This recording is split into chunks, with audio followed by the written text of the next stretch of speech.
Hola mis hermanos amados, en este momento le damos gracias al Señor por el tiempo que nos ha dado de poder nuevamente conectarnos y poder compartir un tiempo de alabanza y por supuesto la palabra del Señor. En esta noche vamos a meditar en el Antiguo Testamento, en el libro de Deuteronomio, ¿ya? Capítulo 7, perdón, 8, capítulo 8. Vamos a leer del verso 1 al 3. Deuteronomio 8, del 1 al 3. Dice así la palabra del Señor. Cuidaréis de poner por obra todo mandamiento que yo os ordeno hoy, para que viváis y seáis multiplicados y entréis y poseáis la tierra que Jehová prometió con juramento a vuestros padres.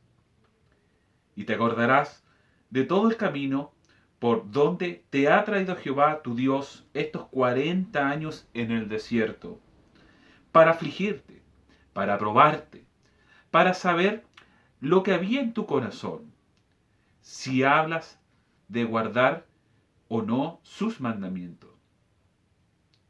Y te afligió, y te hizo tener hambre, y te sustentó con maná, comida que no conocías tú, ni tus padres la habían conocido, para hacerte saber que no solo de pan vivirá el hombre, mas de todo lo que sale de la boca de Jehová vivirá el hombre.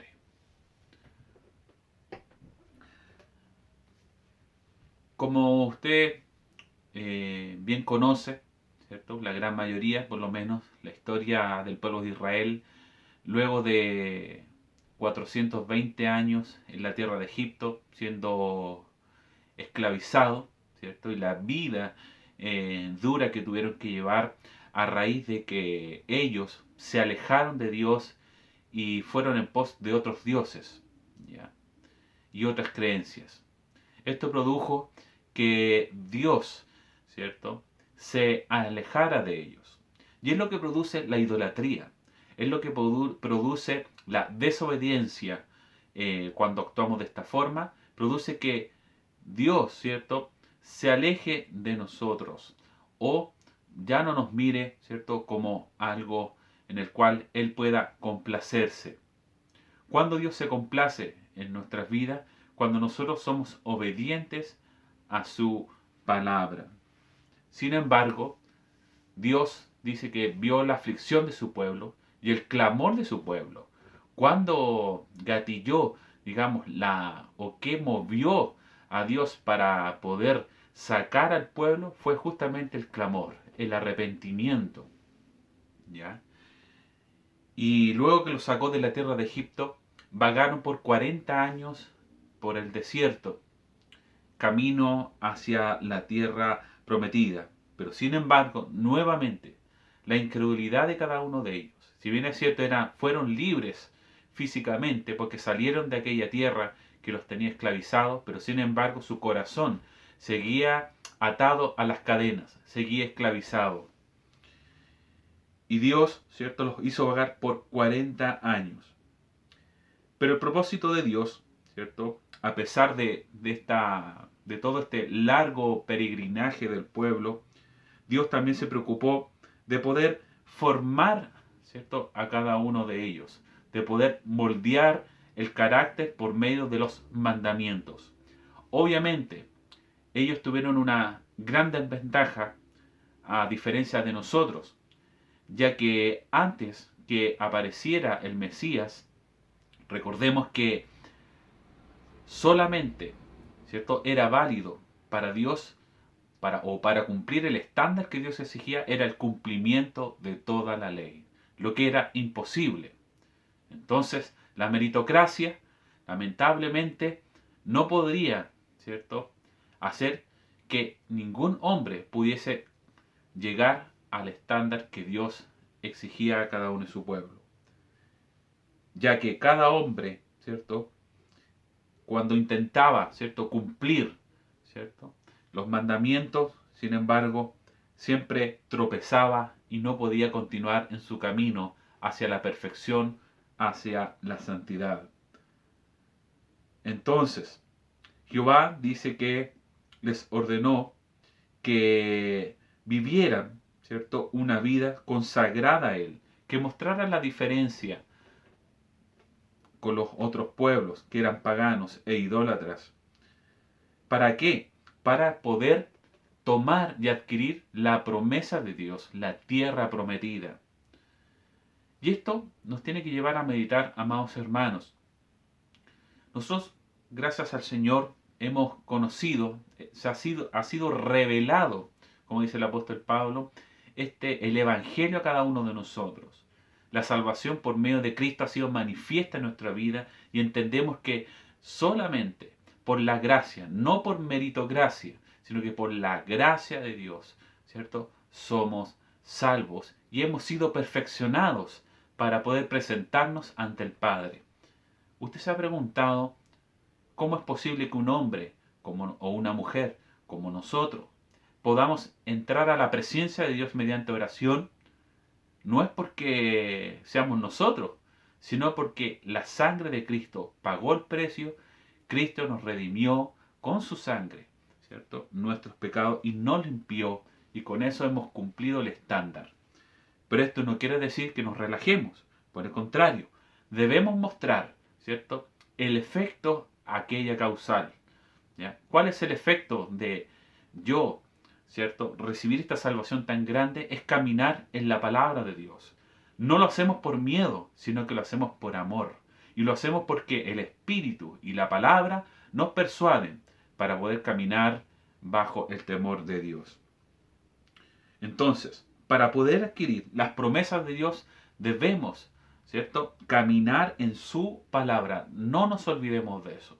Caminar en sus mandamientos, ya que 1 Juan, ¿cierto?, nos habla, todos aquellos que aman a Dios son aquellos que guardan sus mandamientos. Y así probamos que somos verdaderos hijos de Dios, ¿cierto? Y dice, y te acordarás de todo el camino por donde te ha traído Jehová tu Dios estos 40 años. Tenemos que hacer memoria de qué es lo que éramos antes y qué es lo que somos hoy. Quizás algunos llevan 2, 3, 5, 10, 20, 30, 40 años en el Evangelio. Yo le pido que ahí en su hogar recuerde cómo usted llegó a la iglesia, cómo llegó al conocimiento de la palabra, quién era antes, ahora quién es hoy. Tuvo que pasar un proceso, o algunos están pasando el proceso, pero todo eso es parte del plan de Dios, parte del propósito de Dios. ¿Por qué? Dice el verso 2, y te acordarás de todo el camino por donde te ha traído Jehová tu Dios estos 40 años en el desierto, para afligirte, para probarte, para saber lo que había en tu corazón, si habías de guardar o no sus mandamientos. Cuando estamos bendecidos, cuando marcha todo bien en nuestro trabajo, en la salud, o quizás no cuesta nada decir, sí Señor, creo en ti, sí Señor, tengo fe en ti.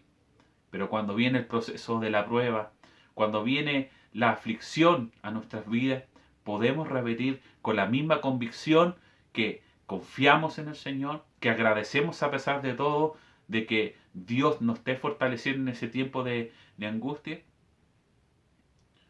Entonces, como dice el apóstol Pedro, que nuestra fe debe ser probada como el oro en el crisol, para saber de qué realmente o qué tenemos en nuestro corazón.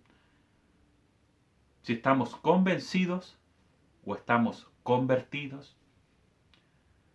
También eso es bueno, que cada cierto tiempo podamos autorreflexionar en nuestra vida. ¿Cómo está nuestra vida ante Dios?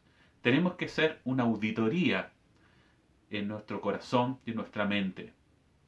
Así como las empresas, cada cierto tiempo viene una auditoría externa y revisa toda su documentación para ver si todos los procesos contables están acordes, están en orden, y si todos los gastos, los ingresos que digamos que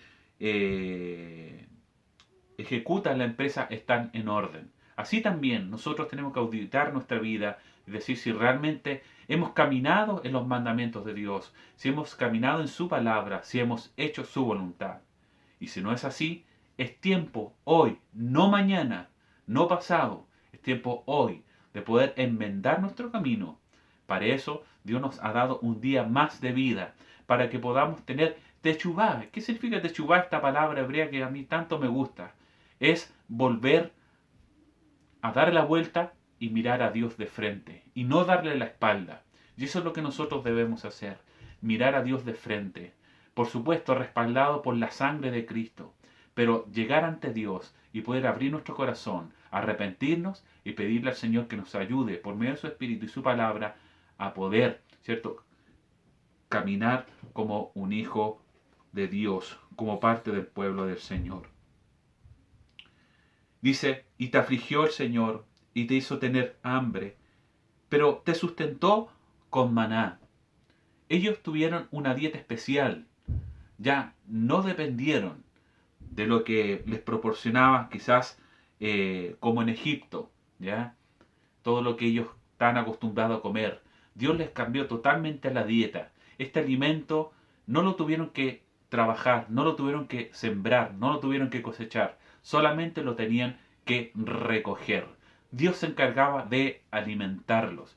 Mire qué importante. En estos tiempos, amados, son tiempos quizás difíciles para muchos y quizás a lo mejor no vendrá algo mejor después que pase toda esta pandemia. Pero recordemos que nuestra vida está en las manos del Señor.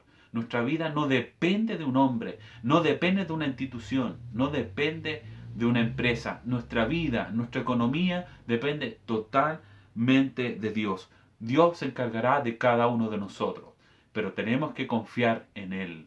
Tenemos que confiar también que Dios puede usarnos también a nosotros como medio de bendición para otros. ¿Ah? No lo dejemos tampoco todo a Dios. Y es por eso que también debemos orar para que la iglesia se una y que podamos, ¿cierto?, ser fortalecidos y ser edificados unos con otros. Dice que el Señor mandaba este maná que provenía del cielo, ¿cierto?, aludiendo a la obra de Cristo. Cristo vino desde el cielo, el pan celestial vino a esta tierra para poder saciar el hambre del alma del hombre. Y dice, comida que no cocías tú, ni conocían tú, ni tampoco tus padres habían conocido, para hacerte saber que no solo de pan vivirá el hombre, mas de todo lo que sale de la boca de Jehová vivirá el hombre. ¿Le suena familiar este verso? El maestro lo repitió ahí en Mateos 4, versículo 4. No solo de pan vivirá el hombre, sino de que de toda palabra que sale de la boca del Señor. Dios nos fortalece por medio de su palabra. Dios nos alienta a que sigamos adelante, que podamos confiar en Él en este tiempo que a lo mejor hay enfermedades, que a lo mejor puede haber una necesidad o a lo mejor una falta de un trabajo. Sin embargo, Dios, ¿cierto? Eso lo mira por añadidura, ¿ya? Lo que tenemos que buscar es el reino de Dios, la palabra de Dios. Y algo que le puedo asegurar, no porque lo diga yo solamente, sino porque creo a las promesas de Dios, Dios se encargará del resto, de poder suplirle lo añadido. Dios suplirá en cada uno de nosotros las necesidades que tengamos. Amados hermanos, esta ha sido la palabra del Señor. Lo voy a invitar ahí que en su hogar usted pueda tener un tiempo de oración y de gratitud y sobre todo que pueda buscar la presencia de Dios para poder volvernos a Él, poder reconciliarnos con Él, poder pedirle perdón, que Él nos pueda guiar en este tiempo que estamos viviendo como iglesia, como país y así también el mundo entero. Que el Señor les bendiga. Demos gracias al Señor.